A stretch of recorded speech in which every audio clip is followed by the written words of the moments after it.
Hi, everyone. Today we have a special guest, Sonal Patel. She's an osteopathic practitioner who specializes in musculoskeletal pain, who is based in London in the UK. Welcome, Sonal, to Dr. the podcast. Thank you so much for having me, ladies. Talking all things breast cancer and patient related to try and get the message out there for everyone. Well, welcome, Sonal. As you said, this month is the Breast Cancer Awareness Month. We are in October, and we'd like to speak to you about ways to approach breast cancer recovery.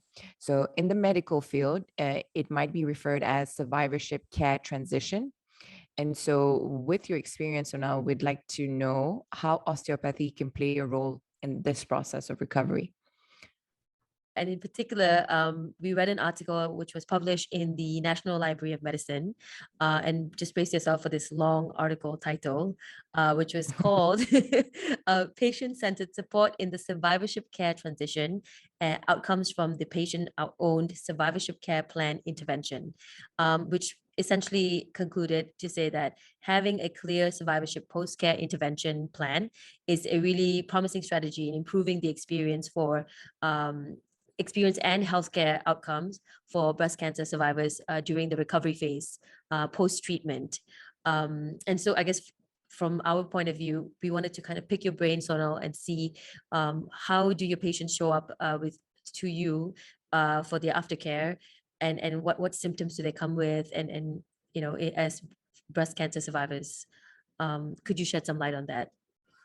Sure. So I'm fortunate enough to work in the private sector, and I'm part of a team that works closely together. So we have allopathic doctors and complementary doctors and physiotherapists, and we're part of an MDT. So that's how it works collaboratively and collectively. So I guess the initial diagnosis would come from the allopathic doctors who would break the unfortunate news and come up with a treatment plan as to what their protocol will be, whether it's surgery or radiotherapy or chemo or a combination of all of the above. Then whether that leads on to surgery or whatever it is. And then once they've finished with that part of it, the patients or the doctors will come together and we'll come up with an idea, and they'll say that this patient might need this and how we can help. But I think for anyone that's been through A, an operation, and B, some kind of trauma, they should also all be seeing an osteopath anyway, because we tend to treat so much more than just, it's not massage, it's not just clicking the bones, it's not just acupuncture, it's everything. And every patient that comes through the door has a unique story, a unique journey that they've been through, which we will then tackle together to help them help themselves. I mean, that's kind of what integrative healthcare is standing for, right? And going back to the statement that this research was the conclusion, which is the experience of the recovery, how is an osteopath is able to help kind of go through that process or uncover those things, because usually people they don't necessarily know what's happening as they come from this quite traumatic experience, which is radiotherapy, chemotherapy. What's your experience with that, Sonal?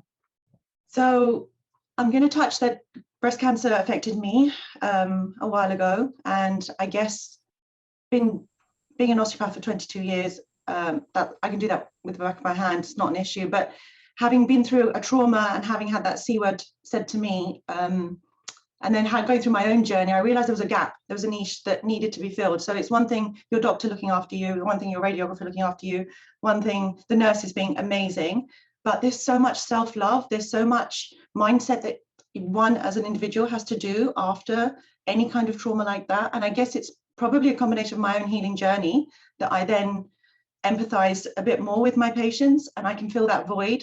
And then I was so grateful to be asked to be part of the MDT team that I work in, and the establishment where I am, where we deal with women's health, and they can come, they can talk, they can cry, they can give off all their emotions that they want to, and hopefully we can tap in, I can tap in to some part of that to help themselves to understand what their body's been through. I think that's a really, firstly, thank you for sharing that with us, Sonal, and on this platform with us. I'm touched that you feel comfortable to be vulnerable with us in that way. And I think that there's a lot to say also for someone who's a survivor and who's an osteopath yourself. And then you're I guess, holding the hand of someone who's coming in with all these symptoms and experience, and while it's not something that, is nice to really bond over, I guess, but it's also something that you can give to them, and I guess hold their hand in the process while they are, in their recovery process, right? And I guess to touch on what you were saying, when they come in like post chemo, post radiotherapy, or even surgery, right? Like, can you talk a little bit about how those symptoms show up? Like, because many of them probably come to you as a, I guess, maybe to check off a list, maybe I see an osteopath, or maybe I go see a psychologist or something to navigate the post-trauma, right, of a surgery. How do they come to you, and then what do they uncover in that process with you that is, the starting point of their journey? So I think the main thing that would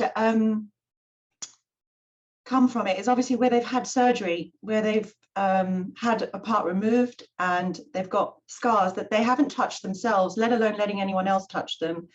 And scars left untouched is going to cause its own trauma. It's going to become numb. It's going to become disassociated with the body. So it's about connecting that part back to you, appreciating it. And I think that takes a big ask, or a big, they have to trust the practitioner to do that. I think that's what I'm trying to say. So if they can open up in how they're feeling, I think, look, I have a lot of respect for my surgeons and for my doctors. I think they're great, but they only have a snippet of it. And I've always described the orthopods that we work with, or plastic surgeons, they're great. They just take it out and they just put it back and it's all nice and tidy, but they forget that that's connected to so much of the body as well. So yes, they've taken out the bits that didn't need to be there, but we need to connect that back to our bodies again. So what am I trying to say? It's like a phantom pain, or a more like connecting the dots back up again to make you feel whole again. And that includes lots of fascial work.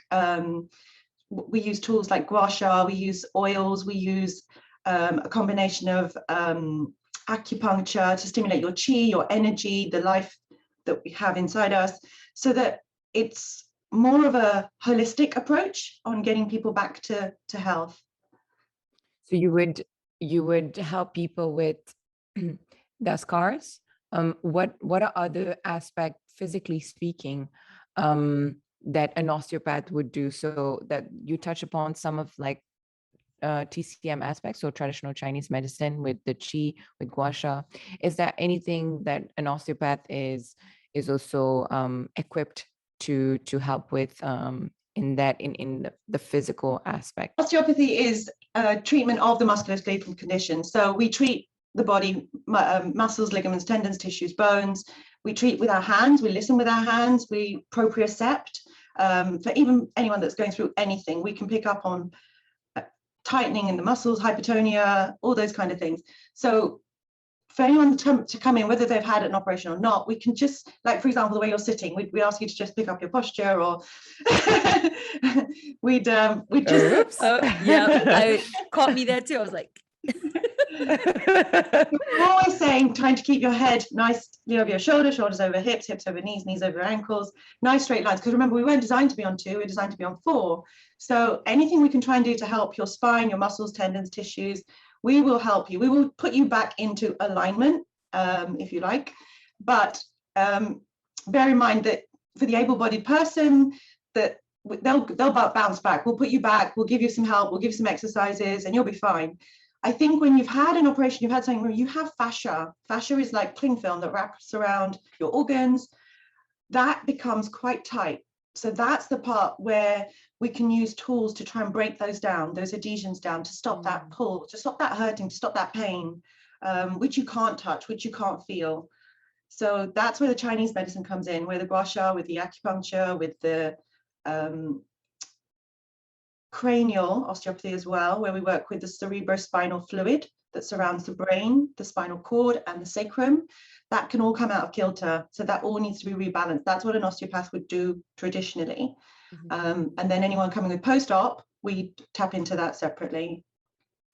And just to like what you were saying, that you have to kind of, like, I guess, touch with your hands and feel it, right? So what is the impact like when you do that? What are you actually moving? in that process?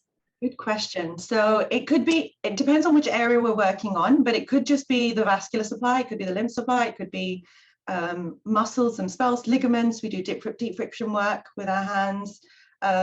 Very rarely do we use machinery. Where there are ultrasounds, there's shockwave therapy, there's all kinds of machines that you can tap into, but 9 out of 10 times it's just a manipulation. So yes, we manipulate the spine. Yes, you might hear the clicking and the cracking, more the chiropractic approach. We use a whole host of symptoms, but a lot of that is just soft tissue massage, but it could be the rhythm that we use as well. So everything is amplified, everything is quantified depending on what we're listening for with our hands. Right. And does it hurt? Like, just, this is my own curiosity, but is it, because for people who have surgery, right? Like particularly the breast cancer survivors, they would have to, like, I guess you'd have to really massage that area. Or not, or sometimes it can be quite sensitive. So we might just use light touch, or if they've had lymph node axillary clearance, we'd be really subtle as to how we're going to approach it. But there's other ways around it. We can work on the back, we can work on the front, we can work on tapping, we can work on so many other modalities to try and get to where we need to, until the patient feels comfortable that we can touch, or they can touch, or we can teach them how. It's quite a beautiful way to see how, like, the recovery or the healing process, not only are you holding their hands, but also helping them reconnect with their body and some of those scars, and creating new connections with those scars or this new body.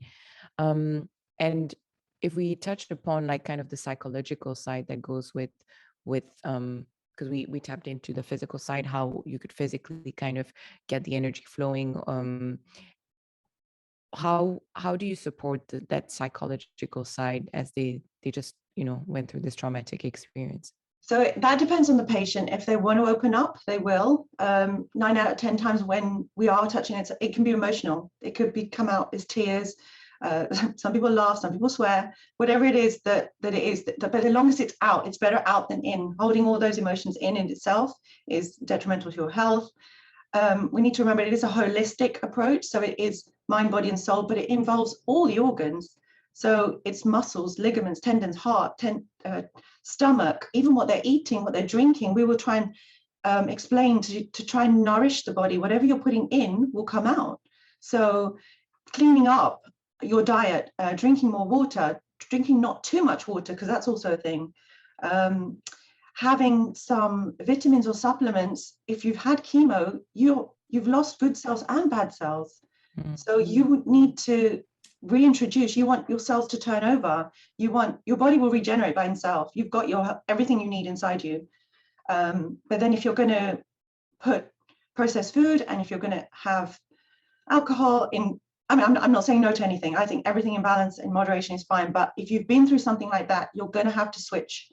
Your sleep is going to be of utmost importance. All these pillars of lifestyle, movement is going to be medicine. And you might not feel like you want to move, but it might just be meditation moves, or it might just be gentle yoga moves, or it might just be a walk or something.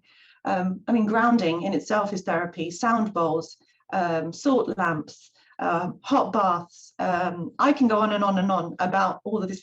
And a lot of it is free. It doesn't cost a thing. So it's not about tapping into the pharmaceutical industry or medication or a prescription. There's not a quick fix. But I think the one thing I will say is the whole self-love thing. You've got to appreciate your body and what it does for us. And then you've got to ask yourself, why did you get sick in the first place? Yeah. And I think that conversation or that topic could be very tricky and hurtful at some point, because it is hard not to go into some self-blame. And have you had this experience about, like, how I mean, when I got sick, I was blamed myself for so many reasons, and yet actually there may not have been a fundamental reason. I don't think I was doing anything that out of the, and sometimes there isn't. Sometimes it is a genetic predisposition, and that's that as well. But that needs to be accepted and say, okay, fine, I had it. I had cancer. Cancer never had me. Right.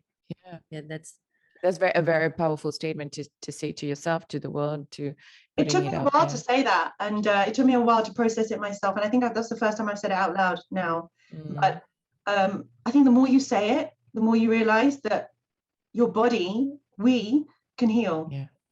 And so many other external factors. I mean, your pillars of support, your family, your friends. There's so many things. And yes, you know, I can't explain this to the patient that's going to come to the door. They'll probably walk straight back out again. So it takes a while. Yeah. to get to know your patient, for them to trust you, for them to open up to you. And like I said, not many people know my story, and it's not about me, it's about them when they walk through the door. So I will do everything in my power for them to open up when they want to. And it's a bit of coaching, I guess. It's just about saying, you know what, you've got this, and you will be okay, and just helping them along their journey. Everyone's on a journey, whether it's cancer or not. Everyone's going through something. So why stop there? And I guess to come to that point, to come back to the point of, you know, them coming for treatment and coming for recurring treatments, right? How long do they really kind of need to come back for treatment with an osteopath, you know, post recovery, for them to kind of see that, okay, this is actually something that's a useful tool and a practice that's adding value to my healing process? That's a really good question. And that varies from person to person. But I always say, if after 3 sessions they haven't felt a change, then I might not be the right person for them. So I will then refer them on to somewhere else, or say, try this or do this. So we work collectively.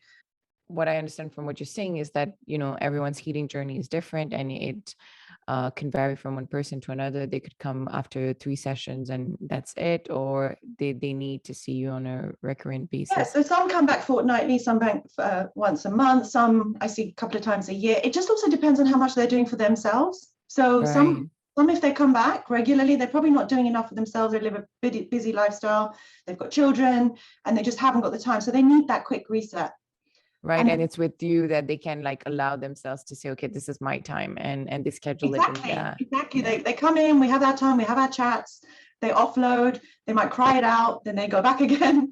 And then a lot of them have recently, especially when we haven't been able to see everyone as regularly as we'd like to, they've taken on their self-care packages. So I'll put together a little plan for them, and they'll have their gua sha crystal or their oils or their candle, or because whatever you're putting into your body, that was the other thing about having everything, cleaning your whole kit out. So it's got to be paraben free, or no gunk in it, or just eating clean, drinking clean. But our skin is one of our biggest organs. So what you're putting on your body. So if I can help and advise about some brands that I endorse, I'm not paid for any of that, but it's just things that I've cleaned up with, so that I'm not putting in things that might be harming my body without realizing as well. So that's another aspect of what I do as well. Sorry, I wanted to kind of touch upon your own reset as a practitioner, because you were saying it could be very draining because you are an empath, right? You're redirecting some of the energy of these people, you're absorbing it. How do you reset? Good question.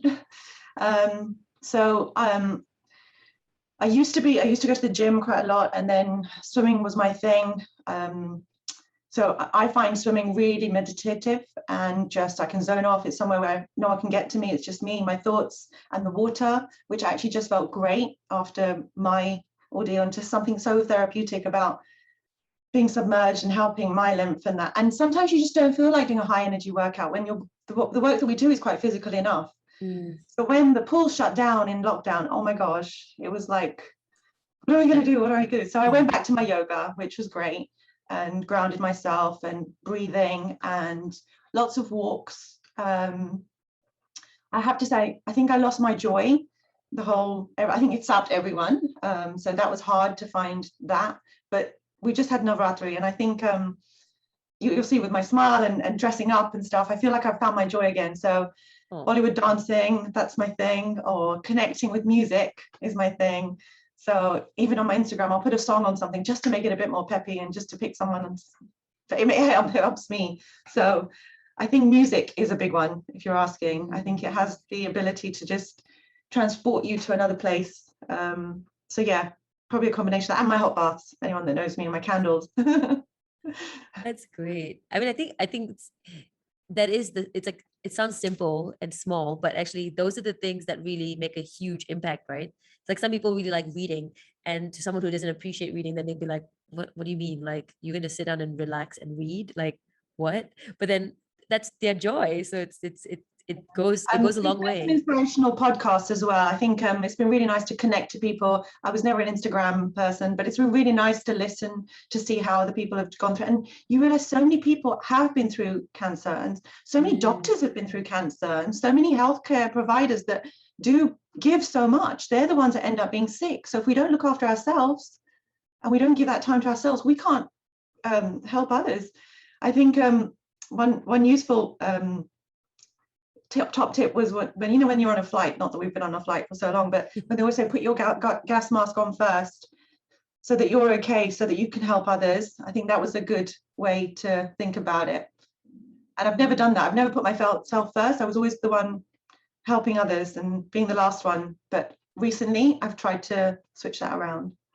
Yeah, and I think that's a very. I think we're gonna highlight the same point, Guni and I. But it's exactly what like we've covered in different conversations with different practitioners, and in particular, one of them who kind of highlighted to us that, like, this is the sandwich generation that we're talking about. This is the audience we're speaking to, right?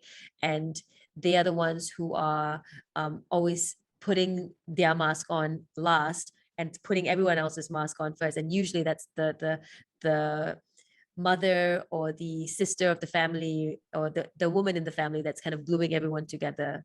I was thinking, like, for women and men who are going through, breast cancer, what would be kind of your tips for your 3 key takeaways for them to kind of embody as maybe they're at different point in their journey? It could be, either in the prevention part, or it could be in the phase of, getting those treatments. And then the last bit, which is, recovery. What would be potentially at each phase, like a key takeaway that you could give them? Prevention stage, and what helped me was I became vegetarian. And I'm not saying that everyone needs to do that, but for me, by taking away the meat, the dairy, the mucus producing substances, it helped me clear up my diet, and it helped me clear my head as well.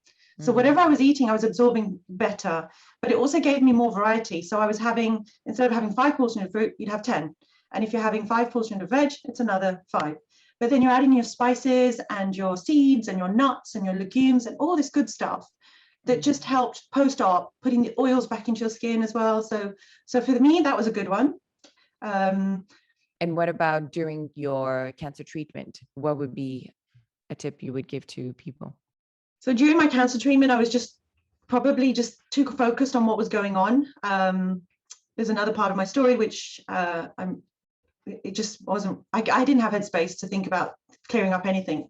So my story goes back 9 years initially. So I've come a long way from where that was. And it can take that long to get through your journey. But I think at the time it was just getting through every hurdle. So it might have been the operation, then the chemo, then the radio. So for that, I'd just say, hang on to your pillars of strength, find your people, or journal, or just try and do something for yourself in that time. It's hard, but there is help out there as well. There's Macmillan, there's nurses, there is people, there's help. And I'm sure we'll probably add on a list of people that we can. So just speak to people. I think it's good to talk. I think that's probably the best advice I'd say if you're going through it, rather than holding it in and thinking you can do it yourself, because that's a hard one to do. Yeah, for sure. I think in the BAME community as well, people don't talk about it. It's like, cancer. You either draw a line under it and people shelve it and then just think, right, I'm not dealing with this. Or you have your people. And I think my work colleagues were probably my best people. They're the people that I saw on a day-to-day basis. They were there for me. They were my shoulders. They were everything. So I think they end up being your people. So you need your people. That's a good Any point. support system, right? And what would be, and the last tip would be for kind of as you recover, what would be a tip that you would give for someone who's recovering from breast cancer? Give yourself time. Be patient with yourself. It's not a race, it's a journey. And you're healing every day, but also talk kind to yourself, because even the mind listens to what you're saying. So just switch it right round.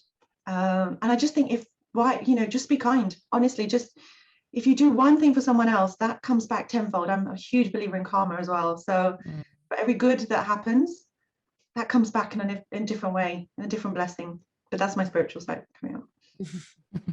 We're all, it's all holistic, right? And It's all holistic. yeah, it's all one.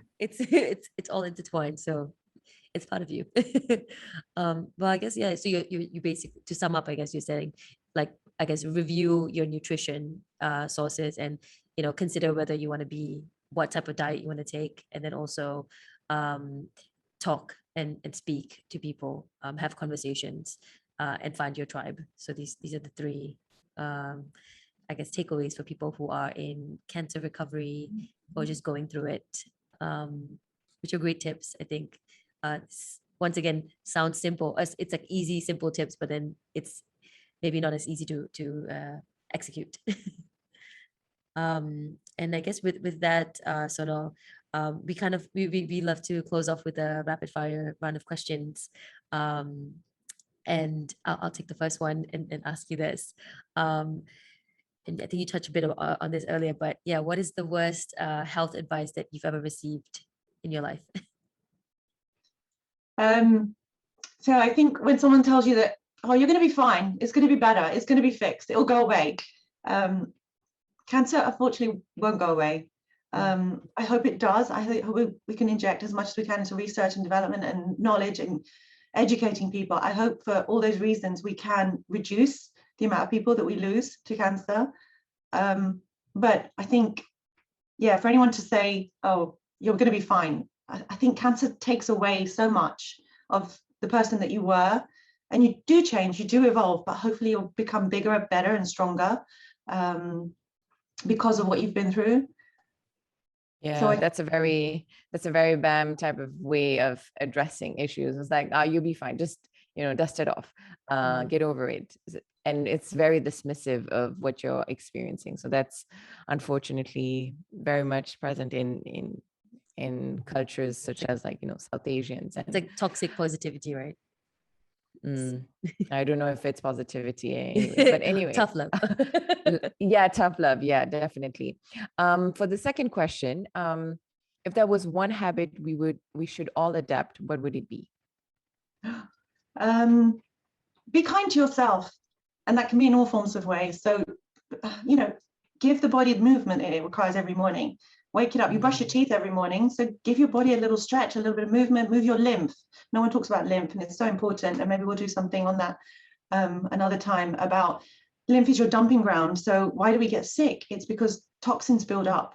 You need to get that moving. As osteopaths, we do that, but you can't keep coming to see us. You've got to help yourself.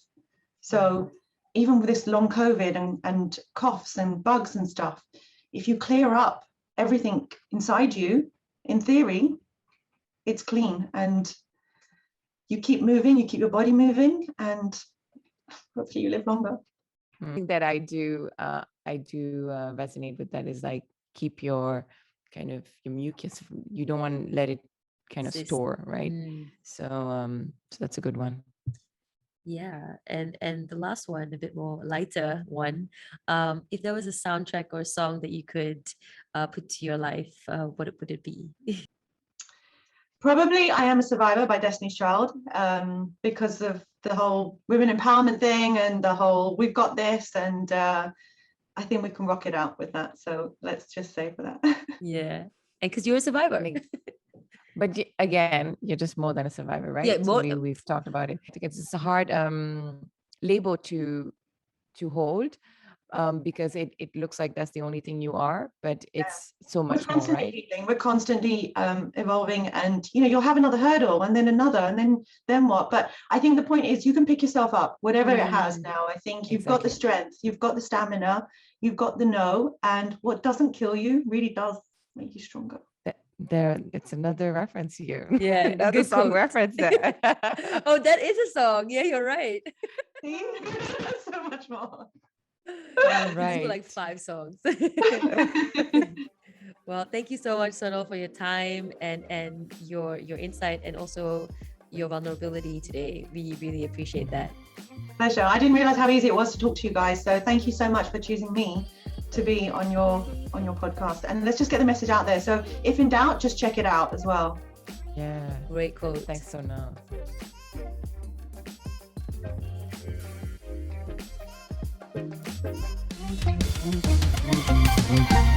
Thank you.